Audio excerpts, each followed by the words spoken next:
Nkwaniriza nate gwe mukwano gwaffe tugoberera updates n'olunaku olwaleero. Presidential candidate akwatidde ekibiina ekya National Unity Platform His Excellency Robert Kyagulanyi Ssentamu n'olunaku olwaleero ayolekedde mu bitundu eby'Ejjinja okuba ng'anoonya akalulu mu bitundu bino, wabula n'olunaku olwaleero amagye ne poliisi basindikiddwa mu bungi, abawanvu n'abampi basindikiddwa mu bitundu bino eby'Ejjinja.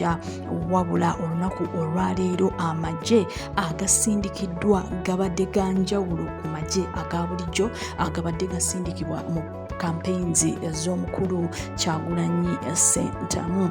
Kyagulanyi Ssentamu ng'akyagenda maaso n'okubanga anoonya akalulu nga ba presidential candidates abalala ab'enjawulo abali mu kuvuganya mu kalulu kano akajja ak'omwaka gw'2026, wabula emirundi mingi wazze ng'anoonya akalulu omukulu ono poliisi eze musalako, poliisi eze mukuba tiyagaasi, poliisi eze ekwata abantu be, era n'ennaku zino eziyise emabega omukulu Kyagulanyi Ssentamu bukyanga ajja mu Kampala kibadde waasi, kibadde kiyitiridde nga poliisi ekwata abantu be, poliisi ng'emukubamu omuko ogubalagala abamu n'okuba nga bataataaganya campaigns ze ne rallies ezimu nga bazeenyigiramu. Ng'olunaku olw'eggulo Kyagulanyi Ssentamu yabadde mu bitundu eyo ng'anoonya akalulu, wabula kyabadde nga kiyitiridde.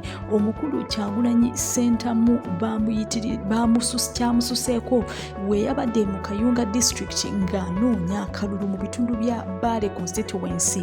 Kyagulanyi Ssentamu bamukubyemu tiyagaasi ku lwale wennyini wabadde akuŋŋaanyiza abantu.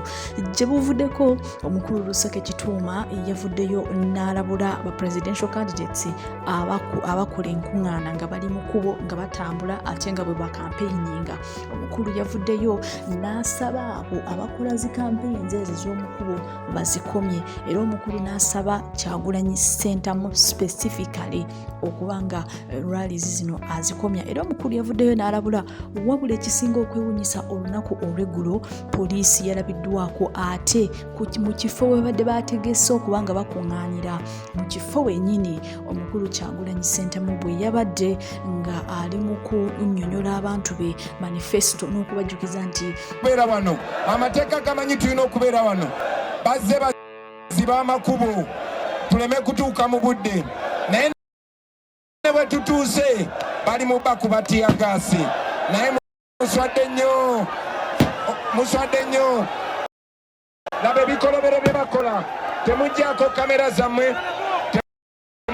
kamera zammwe, njagala ensi erabe.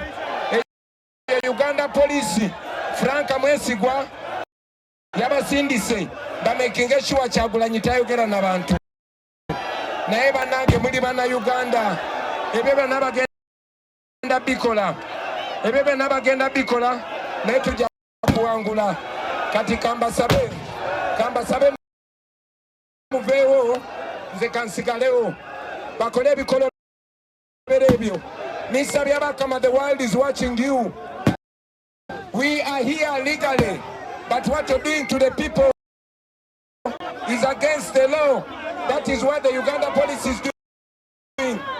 Mumuyambeko mukyalo oyo, mubayambeko abantu abafa, mubayambeko. That is what the police is doing.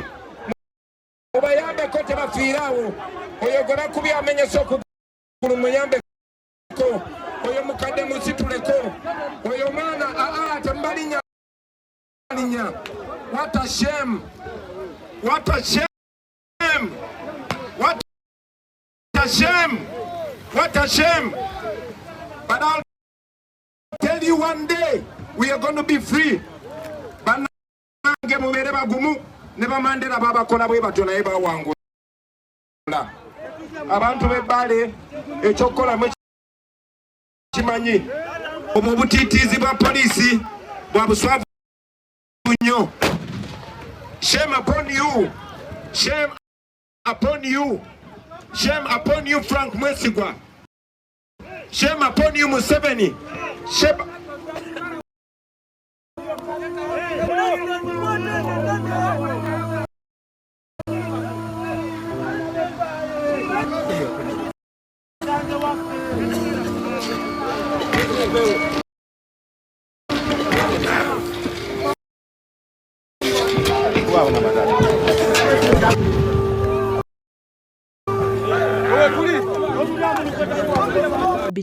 mukaaga bamulabiranga ddala kakati poliisi yabakumyemu omukka ogubalagala abantu abadde bakuŋŋaanidde awo okumuwuliriza bonna ne badduka ne bavaawo ne Kyagulanyi Ssentamu eyabadde omugumu muko eyabadde ng'akyali w'amaanyi muko ng'asuubirwa okuba ng'abeerawo mu kifo ekyo okulaba nga akola campaigns zino zigende maaso ate naye bamukubyemu omuko gubalagala era Kyagulanyi yagumyemuko katono wabula ebintu byayongedde okubanga byonooneka nabanga tasobola kubanga agenda maaso ne campaigns bwe batyo bagenze maaso n'okubanga bamulemesa okubanga akola campaigns olunaku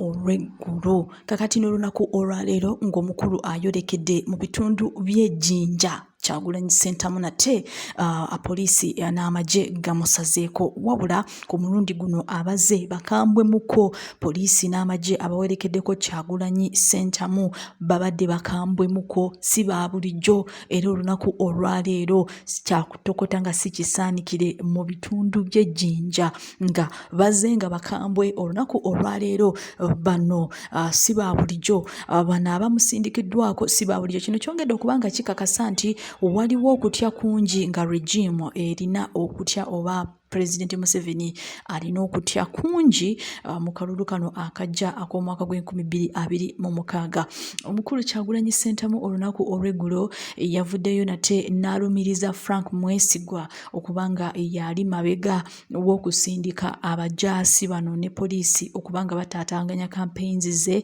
era bamulemesa okubanga atuusa obubaka bwe eri abantu wabula nga bulijjo abawagizi ab'ekibiina ekya National Unity Platform bongedde okubanga bamulaga omukwano bongedde okubanga balaga Kyagulanyi Ssentamu nti ye pulezidenti addako 2026 nga bwe kyali 2021 Abannayuganda we bagenda maaso n'okubanga balonda enkyukakyuka bano nga basalawo balonde pulezidenti omujja asaanidde okubanga bafuga emyaka 5 wabula ebintu ne bikyukamuko katono awo n'abanga teyasobola kubanga alayira kakati 2026 nate presidential candidate Kyagulanyi Ssentamu ayongedde okukakasa nti alina obuwagizi alina abawagizi bangi bongedde okubanga bavaayo ne bamulaga omukwano mu makubo ku bisaawe ebyenjawulo omukulu Kyagulanyi Ssentamu ayongedde okubanga akakasa ensi nti